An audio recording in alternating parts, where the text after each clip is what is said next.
Alright, so this is my recording video for this week's problem.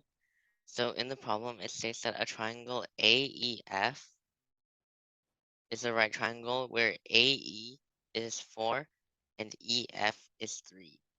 And the triangle is inscribed in a square ABCD, which can be seen here.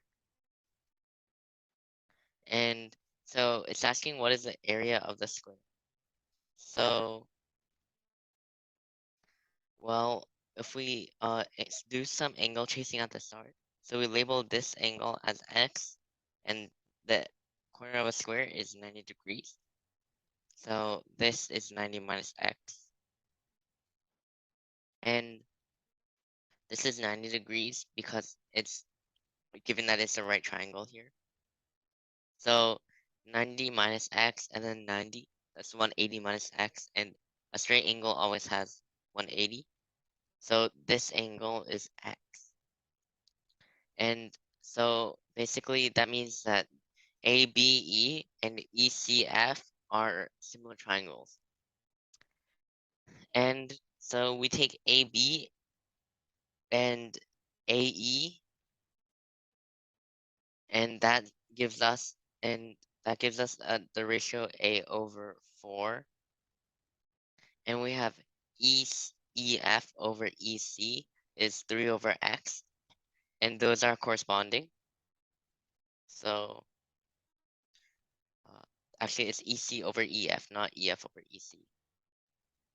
So we rearrange this and we make it become x equals 3 over 4a. And if I haven't said this yet, a is the side length of the square, and x is EC. So BE is a minus x. So a minus x equals a minus x equals 1/4 of a, because x is 3/4 of a, and a is a. So 1 minus 3/4 is 1/4. So now we have what BE is and what AB is. So what we do from here is we apply the Pythagorean theorem to the triangle ABE. And so what we get is A minus X, which is BE squared, and then plus A squared, which is AB, and take the square root of that.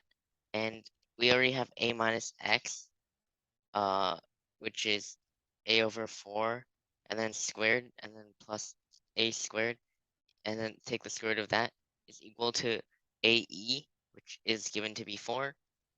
We take the square of both sides, and so we have A squared plus 16 plus A squared equals 16. And then adding the left-hand side, we have 17A squared divided by 16 equals 16. And from here, we just get rid of the denominator and the fraction in total. And we have the answer of A squared equals 256 over 17. And the side length is this, but that's not important. All right, so that's the end.